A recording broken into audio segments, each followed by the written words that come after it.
Hello students, again welcome to maths bite by Rohit Kumar Soni. आज again अपने एक नए क्वेश्चंस पे आए हैं। देखो बेटा, इसके अंदर अगेन मैं ऐसा क्वेश्चन सेलेक्ट किया जिसके अंदर लॉग के काफ़ी सारे कंसेप्ट हैं, कैसे लॉगरिदम इनइक्वलिटी सोल्व करते हैं, कैसे लॉग की प्रॉपर्टी का यूज करते हैं अपन, तो उस पर अपन डील करते हैं पहले। ठीक है, क्वेश्चन क्या लिखा हुआ है, find domain of the function. एक फंक्शन दिया हुआ है, उसका डोमेन अपन को फाइंड आउट करना है। अब सुनो बेटा ध्यान से, लॉग लिखा हुआ है, ठीक है। लॉग जैसे ही आते डोमेन आते, मैंने आपको लास्ट क्लास में बताया था कि लॉग का डोमेन के लिए मैंने ये लिखा था, लॉग बी अगर बेस है, ए अगर आर्गुमेंट है, और अगर इसके डोमेन के लिए बात कर रहे हैं अपन, तो पहले तो क्या होना चाहिए, आर्गुमेंट पॉजिटिव होना चाहिए, बेस भी पॉजिटिव होना चाहिए, और बेस कभी 1 नहीं होना चाहिए बेटा। ध्यान दो, यहाँ पे बेस ग्रेटर देन 0 है, बेस का वैल्यू 0 भी नहीं होगा और 1 भी नहीं होगा और ग्रेटर देन 0 रहेगा। ये 3 कंडीशन अप्लाई करते हैं अपन, ठीक। अब और मैंने ये चीज भी बताया था कि अगर लॉग का कोई बेस नहीं दिया हुआ है तो अपन क्या यूज करते हैं, कुछ भी। अब कुछ भी बोले तो क्या यूज करेंगे जी, अगर मैथ्स के अंदर यूज करते हैं अपन 10, और अगर e यूज कर लेंगे तो वो होता है एक्सपोनेंशियल, उसके लिए अपन ln लिखते हैं, ठीक है, लेकिन अपन यूज करेंगे 10 यूज करते हैं अपन। अब 10 तो देखो क्या है, ग्रेटर देन 0 भी है और इक्वल टू 1 भी नहीं है, तो कोई दिक्कत नहीं है, हो जाएगा अपना काम। अब अपन को चेक करना है ओनली ये आर्गूमेंट। आर्गूमेंट देखो, मैंने आपको पहले ही बोला था, जब भी कोई लॉग दिया हो, लॉग का बेस देख लिया, बेस के बाद जितना कुछ बचा हुआ है, बेस के बाद जितना कुछ बचा हुआ है वो सारा का सारा एज ए आर्गूमेंट ट्रीट करते हैं। तो आर्गूमेंट कितना बचा अपने पास में, लॉग जिसका बेस कितना है, मोड साइन एक्स, और आर्गुमेंट में लिखा है एक्स स्क्वायर माइनस का 8x प्लस का 23, और माइनस में एक और लिखा है 3 अपॉन में log 2 मोड साइन एक्स, और ये क्या होना चाहिए अपना बेस, ग्रेटर देन 0। यहां तक कोई दिक्कत नहीं है किसी को, सिंपल मैंने क्या किया, एक log लिखा था, उसका आर्गुमेंट क्या कर दिया, ग्रेटर देन 0 कर दिया, ठीक। दूसरा चीज देखो बेटा, अब जैसे ही अपने पास ये वाला चीज बन गया, अब देखो माइंड में कैसे प्रॉपर्टी यूज करना है। यहां पे लॉग का बेस कितना है, यहां पे लॉग का बेस है मोड साइन एक्स, यहां पे लॉग का बेस कितना है 2 है, लेकिन आर्गुमेंट कितना है, मोड साइन एक्स। अगर मैं आर्गुमेंट और बेस को इंटरचेंज कर दूं तो दोनों लॉग का बेस क्या हो जाएगा, सेम। और दोनों लॉग का अगर बेस सेम है तो अपन दोनों दो लॉग दिए उनको ऐड कर सकते हैं या सब्ट्रैक्ट कर सकते हैं, ठीक है। अब एक प्रॉपर्टी आपको मैंने बताया था या फिर आपने पढ़ा होगा कि लॉग अगर दे रखा हो, बेस बी हो, आर्गुमेंट ए हो, बेस और अगर आर्गुमेंट को आप इंटरचेंज करते हो तो क्या करते हैं, 1 अपॉन करके लिखते हैं, 1 अपॉन लॉग ए बी। अच्छा, अगर मैं ये पूछूं ये आया कहां से, है ना, मेरा मोटिव ये नहीं कि बेटा इस क्वेश्चन को जल्दी से सोल्व करना है, एक चीज बताना आपको, ठीक है। अब ये आया कहां से, ये प्रॉपर्टी कहां से बन गया है, तो इसके लिए क्या यूज करते हैं अपन, एक प्रॉपर्टी यूज करते हैं जिसको बोलते हैं बेस चेंजिंग थ्योरम। क्या यूज करते हैं, लॉग के अंदर एक प्रॉपर्टी यूज पढ़ते हैं अपन, बेस चेंजिंग थ्योरम। मतलब कोई भी लॉग दिया है, अगर आपको जो लॉग का बेस दिया है वो बेस आपको नहीं चाहिए, कोई दूसरा बेस चाहिए आपको, है ना, तो जो आपको बेस बनाना है, जैसे मेरे को बेस क्या बनाना है, सपोज करो मेरे को ये वाला आर्गुमेंट है उसको बेस में बनाना है, तो बेस मेरे को ए बनाना है, तो पहले तो क्या लिखूं, जो आपको बेस बनाना है वो ऊपर नीचे लिख दो आप। पहले आपको बेस ए बनाना था, ये आर्गुमेंट था पहले, तो आपने क्या किया, उसी बेस को ऊपर नीचे लिख दिया। न्यूमरेटर में तो लिखेंगे आर्गुमेंट और डिनोमिनेटर में लिखेंगे बेस। इसी को बोलते हैं बेस चेंजिंग थ्योरम। जो आपको बेस बनाना है उसको लिखो आप ऊपर नीचे करके, न्यूमरेटर और डिनोमिनेटर में, और पहले आर्गुमेंट को लिख दो फिर बेस को लिख दो। अब आपको पता है अगर ये दोनों इक्वल हो तो क्या बनता है, 1, तो ये क्या बन गया, 1 अपॉन लॉग ए बी। ये बेस चेंजिंग थ्योरम प्रॉपर्टी है, इसको माइंड में रखना है बेटा आप सबको, ठीक।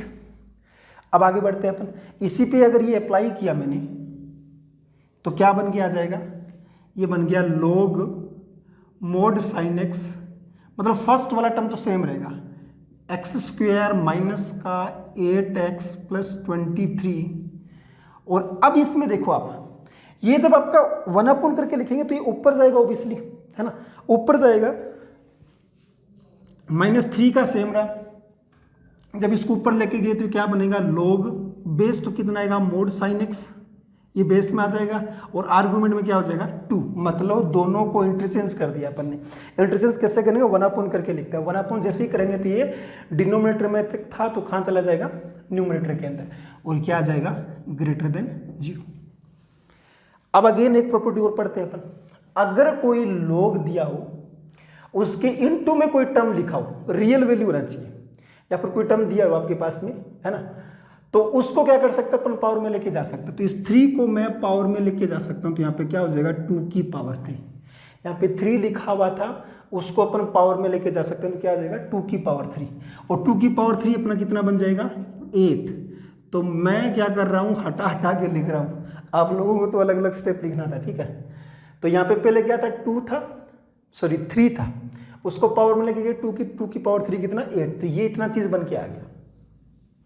अब ध्यान दो, अगर कोई दो लोग का बेस सेम हो, दो चीज होती है, जैसे अगर ये लिखा हो ना log a x minus log a y, तो अपन क्या लिखते हैं, log बेस सेम रखा x/y। इसमें दो कंडीशन होती है ये प्रॉपर्टी लगाने से पहले। फर्स्ट कंडीशन तो क्या होती है बेटा, कि दोनों का बेस सेम होना चाहिए, पहला कंडीशन तो ये तो अप्लाई करना ही पड़ेगा तुमको। दूसरा कंडीशन क्या है कि यहां कोई टर्म लिखी नहीं होनी चाहिए, मल्टीपल में यहाँ पे 1 होना चाहिए। ऐसा नहीं कि इधर कोई टर्म लिखा हुआ है 2 लिख दिया, इधर 1 लिखा है, फिर आप ये प्रॉपर्टी अप्लाई कर दोगे, नहीं। जब भी दो लोग को आप ऐड कर रहे हो या सब्ट्रैक्ट कर रहे हो, इनटू में 1 ही होना चाहिए, तभी कर सकते हो आप, है ना। ये प्रॉपर्टी था अपना। तो यहाँ इनटू में यहाँ भी 1 लिखा हुआ, यहाँ भी 1 लिखा हुआ, कोई दिक्कत नहीं है, क्योंकि यहाँ पे 3 लिखा था तो मैं इधर लेके गया था, प्रॉपर्टी लगा रहे अपन। तो ये क्या बन के आ जाएगा, this implies log mod sin x, और क्या लिख देते हैं अपन, पहले तो ये लिखेंगे x² minus 8x plus 23 upon में कितना आ जाएगा 8 और ग्रेटर देन 0, ये बन गया। अब ये अपना क्वेश्चन किसके अंदर कन्वर्ट हो गया, यहाँ तो डोमेन के लिए अपन डिस्कस कर रहे थे, अब ये क्वेश्चन कन्वर्ट हो गया अपना लोगरिथम इनइक्वलिटी के अंदर। अब ये क्योंकि लॉग के अंदर इनइक्वलिटी, तो इसको बोलते हैं अपन लोगरिथम इनइक्वलिटी, लोगरिथमिक इनइक्वलिटी। अब देखो इनइक्वलिटी काफी टाइप की पढ़ते हैं अपन, linear inequality, quadratic inequality, modulus inequality, है ना, स्क्वायर रूट इनइक्वलिटी, और फिर पढ़ते हैं logarithm inequality. Logarithm inequality solve करने का क्या प्रोसीजर है, क्या मेथड है, वो देखो आप। पहला काम क्या करना है बेटा आपको, log का जो फर्स्ट प्रॉपर्टी है, log का फर्स्ट प्रॉपर्टी अपन ये पढ़ते हैं, अगर कोई log का बेस भी है, आर्गूमेंट है, इक्वल टू में कोई कांस्टेंट c लिखा हुआ है, तो अपन क्या कर देते हैं, argument is equal to base की पावर में राइट हैंड साइड वो लिख देते हैं, ये बन के आ गया, है ना। वही चीज आपको करना है, ये वाली प्रॉपर्टी अप्लाई कर रहा हूं मैं। अगर log इस टाइप से लिखा हो, मतलब log को हटाना हो आपको, क्योंकि log को हटाएंगे तभी तुम सिंप्लीफाई कर पाएंगे यार। तो log को हटाने का प्रॉपर्टी कौन सा है कि आर्गूमेंट इज इक्वल टू क्या लिखते हैं, बेस की पावर। ये प्रॉपर्टी याद सबको होता है, लोग के अंदर जितनी प्रॉपर्टी है ऑलमोस्ट हर बच्चे 11th क्लास में जो बच्चा आता है उसी को याद हो जाता है स्टार्टिंग में, लेकिन उसमें से मान के चलो 10 to 20% बच्चे ऐसे होते हैं जिनको अप्लाई करना आता है। अरे अपन को तो मेन करना क्या है कि मेंस या एडवांस एग्जाम में अप्लाई करना है बेटा। अप्लाई कैसे करोगी, जैसे ये प्रॉपर्टी सबको ही आती है, अब इस प्रॉपर्टी का यूज यहाँ पे कैसे करेंगे, अपन को log हटाएंगे तभी तो इनइक्वलिटी सोल्व कर पाएंगे। तो log को जब आपको रिमूव करना हो कहीं भी क्वेश्चन के अंदर, तो इस फर्स्ट प्रॉपर्टी का यूज करना बेटा, ठीक। ये आपके क्लियर हुआ इतना, है ना। अब देखो एक पॉइंट, जब भी लोगरिथम इनइक्वलिटी का क्वेश्चन आए, एक बार के लिए जो भी सिंबल है उसको हटा के इक्वल टू लगा दिया करो। बोले सर ये क्या कर रहे हो, अरे एक बार के लिए बोल रहा हूँ कि जो भी इनइक्वलिटी का सिंबल है उसको हटाओ और उसकी जगह इक्वल टू लगा दिया करो। अब ये वाला प्रॉपर्टी यूज करो, तो ये तो था अपना बेस, सॉरी ये तो था argument, x² minus 8x plus 23 upon में 8 और इक्वल टू कितना आ जाएगा, आर्गूमेंट, आर्गूमेंट लिख दिया, इक्वल टू क्या होता है बेस, बेस कितना है मोड साइन एक्स की पावर में क्या लगाएंगे, जो इक्वल टू दिया, इक्वल टू कितना दिया हुआ 0, तो कितना आ जाएगा 1। क्या बोले बेटा, पहले क्या करो, log का जो भी दिया हुआ आपके पास इनइक्वल सिंबल, ग्रेटर देन हो सकता है, ग्रेटर देन इक्वल टू हो सकता है, लेस देन हो सकता है, लेस देन और इक्वल टू हो सकता है, उसको हटाओ, इक्वल टू लगा दो, सिंपल, ठीक। और उसके बाद में फिर ये फर्स्ट प्रॉपर्टी लगा दिया आपने। उसके बाद क्या होगा अपने पास, अगेन मैंने वही पुट कर दिया और ये बेस को देखा करो, अगर आपका बेस ग्रेटर देन 1 है, अगर आपका बेस ग्रेटर देन 1 है तो क्या होगा आपका कि इनइक्वलिटी का साइन सेम रहेगा, और अगर लेस देन 1 है तो इनइक्वलिटी का साइन चेंज करेंगे अपन। कैसे, देखो आप लॉग का ये प्रूफ होता है बेटा, ये 1,0 है ना, तो अलग अलग अपने पास डेफिनेशन बनती है। तो मेरा आपको याद क्या रखना है बेटा, किस टाइप से याद रखना है कि बेस देखो, अब बेस क्या अपना मोड साइन एक्स है। साइन एक्स क्या होता है, साइन एक्स बिलोंग्स टू होता है -1 से 1, और मोड साइन एक्स क्या होगा, मोड साइन एक्स बिलोंग करेगा 0 से लेके 1 के बीच में। अरे मतलब वो सारी पॉजिटिव वाली, मोड लगा दिया मतलब पॉजिटिव वाली। अगेन सुनो, कंफ्यूजन नहीं रखना है। अगर आपका बेस 1 से बड़ा है तो यहाँ पे इनइक्वलिटी का जो साइन दे रखा है वही साइन पुट करेंगे, और अगर मोड जो बेस का वैल्यू है वो 0 और 1 के बीच में है, यानी 1 से छोटी है, जैसे 0 और 1 के बीच में आ गई। और एक पॉइंट और देखो, ये मोड साइन एक्स का वैल्यू होता है 0 और 1 के बीच में, लेकिन अपना जो लॉग है, लॉग का वैल्यू यहाँ पे बेस 0 भी नहीं हो सकता, क्योंकि बेस मैंने क्या लिखा है, बेस ग्रेटर देन 0 और बेस 1 भी नहीं होगा। तो अगर मैं इसको लिखूं इस क्वेश्चन के अकॉर्डिंग, तो मोड साइन एक्स का वैल्यू किस में बिलोंग करेगा, ओपन इंटरवल 0 से 1। ये इस क्वेश्चन का ब्यूटी था बेटा, इस क्वेश्चन का मेन स्टेप यहाँ पे था। बच्चे क्या करते हैं, ये वाला चीज़ यूज़ कर देते हैं, नहीं ये यूज़ नहीं करेंगे, ना तो 0 यूज करेंगे ना 1 यूज करेंगे।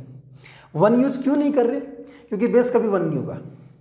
0 यूज क्यों नहीं करेंगे, क्योंकि बेस कभी 0 नहीं होगा। तो बेस कितना होगा, 0 और 1 के बीच में। अगर बेस 0 और 1 के बीच में है तो इनइक्वलिटी का सिंबल चेंज होगा। अगर बेस 0 और 1 के बीच में है तो इनइक्वलिटी का सिंबल चेंज कर दो, और अगर जैसे यहाँ पे ग्रेटर देन था तो लेस देन लिख दिया, अगर यहाँ पे होता लेस देन तो यहाँ पे ग्रेटर देन कर देते। ठीक, जस्ट सिंपल चेंज कर देना इनइक्वलिटी का, है ना। तो आगे देखो अपने पास क्या आ गया, x² - 8x + 23/8 < 1। ये अब इनइक्वलिटी इक्वेशन बन गया। यहाँ पे था लॉगरिथम इनइक्वलिटी, ये हो गया इनइक्वलिटी। सिंपल इनइक्वलिटी सोल्व करने का फर्स्ट कंसेप्ट क्या होता है, राइट हैंड साइड को ऑलवेज 0 बनाया करो। राइट हैंड साइड को ऑलवेज, ये जो मैं रूल बता रहा हूँ ना बेटा, ये हर क्वेश्चन में अप्लाई कर सकते हो आप, है ना, मैथ्स के अंदर। राइट हैंड साइड को 0 बनाओ तो क्या बन जाएगा, x² - 8x + 23/8 - 1 < 0। सिंप्लीफाई करेंगे तो कितना आ जाएगा, x² - 8x और प्लस का ये हो गया 15, क्योंकि 23 - 8 + 15/8 < 0। अब ये एक पॉजिटिव क्वांटिटी है, इसको अगर अपन हटाएंगे तो इनइक्वलिटी के सिंबल में भी कोई फर्क नहीं पड़ेगा। क्यों, पॉजिटिव नंबर है, आप हटाओ कोई फर्क नहीं पड़ेगा। अगर यहीं पे नेगेटिव नंबर होता तो इनइक्वलिटी का साइन चेंज कर देता। एक एक स्टेप में आपको अलग अलग चीज सीखने को मिल रही है बेटा। यहाँ पे पहले तो साइन कैसे चेंज किया वो माइंड में होना चाहिए आप लोगों के, है ना। फिर मैं लॉगरिथम इनइक्वलिटी कैसे सोल्व कर रहे हैं, राइट हैंड साइड को 0 बना रहे हैं, ये वाला चीज बन के आ गया। इसका फैक्टर अब बन गया क्वाड्रेटिक इनइक्वलिटी। मैं आपको एक एक चीज बता रहा हूँ। क्वाड्रेटिक इनइक्वलिटी को सोल्व करते टाइम फर्स्ट कंसेप्ट क्या होता है कि x² का कोएफिशिएंट 1 बना लो, 1 बना लिया। उसके बाद में d चेक करना होता है, डिस्क्रिमिनेंट। d का 3 टाइप का वैल्यू पॉसिबल होता है। d अगर आपका बन रहा है पॉजिटिव तो उस क्वाड्रेटिक के फैक्टर करो, d अगर आपका बन रहा है 0 तो भी उस क्वाड्रेटिक के फैक्टर करो, d अगर आपका नेगेटिव आ रहा है तो उस क्वाड्रेटिक को वहां से रिमूव कर दो और उसकी जगह 1 कर दो। अब बोलोगे सर ये क्या कर रहे हो आप, ऐसा थोड़ी कर सकते हैं। ऐसा कर सकते हैं, क्यों कर सकते हैं, क्योंकि जब d < 0 हो गया तो ये ऑलवेज पॉजिटिव है, ऑलवेज पॉजिटिव क्वांटिटी को हटा के 1 पुट कर सकते हैं, है ना। तो अभी अपने पास अगर d चेक करोगे तो d आएगा पॉजिटिव, तो इसके फैक्टर कर देते हैं बेटा। फैक्टर करेंगे तो क्या आएगा इसके फैक्टर, x - 3 और x - 5 < 0। अब इसको पता आपको, नंबर लाइन पे प्लॉट करो, प्लस माइनस प्लस, इधर -∞, इधर +∞, < 0। नेगेटिव नेगेटिव चाहिए ये वाला, तो आंसर आ जाएगा x बिलोंग्स टू 3 से 5। बहुत सारे बच्चे ये आंसर निकाल भी लेंगे यहाँ तक, लेकिन फिर भी गलती कर दी। देखो 3 से 5 तक आपने निकाल लिया, लेकिन यहाँ पे क्या है, मोड साइन एक्स कभी 0 भी नहीं होगा और 1 भी नहीं होगा। 3 और 5 के बीच में कोई ऐसी वैल्यू है जिसपे साइन एक्स 0 बने? हाँ है। पाई जो होगा अपना, पाई क्या होगा 3 और 5 के बीच में यार? अरे पाई अगर अपन पुट करें तो पाई, साइन पाई कितना होता है 0, तो ये तो 0 बन गया इनके बीच में, तो अपना आंसर ही गलत हो गया। तब तो लोग का बेस ही क्या हो गया, 0 हो गया, जो कि पॉसिबल नहीं है। तो अपना पाई नहीं लेंगे एक तो, है ना। 3 और 5 के बीच में से एक तो पाई माइनस करना पड़ेगा। और सोच के बता सकते हो, वीडियो पॉज करो और सोचो कि दूसरा सॉल्यूशन ऐसा क्या हटेगा 3 और 5 के बीच में, जिसमें साइन 0 भी नहीं होना चाहिए और 1 भी नहीं होना चाहिए। अब देखो 3 पाई/2, 3 पाई/2 उसमें क्या होता है, मोड साइन एक्स बोल रहे हैं। 3 पाई/2 क्या होगा, 3 पाई/2 पे साइन होता है -1 और मोड साइन एक्स हो जाएगा 1। तो ये दोनों हटाएंगे बेटा, तो एक तो पाई हटाएंगे, एक 3 पाई/2 हटाएंगे, बस ये हो जाएगा अपना आंसर। इसको लिखने के चाहो तो एक तरीका और भी लिख सकते हो, 3 से पाई यूनियन पाई से 3 पाई/2 यूनियन 3 पाई/2 से 5, या फिर सीधा इसमें से माइनस कर दो। और माइनस करते टाइम ऑलवेज करली ब्रैकेट ही यूज करते हैं। माइनस जब भी करते हो ऑलवेज क्या यूज करते हैं, करली ब्रैकेट, ठीक है, जब भी आप करो। तो बस लिख के छोड़ दो, आंसर आ जाएगा बेटा, ठीक। इसमें अगर कहीं भी कोई भी डाउट आ रही है तो अगेन कमेंट सेक्शन में डालो, और जो भी दिक्कत है वो बताओ। वीडियो कैसा लगा बेटा, ठीक है। All the best.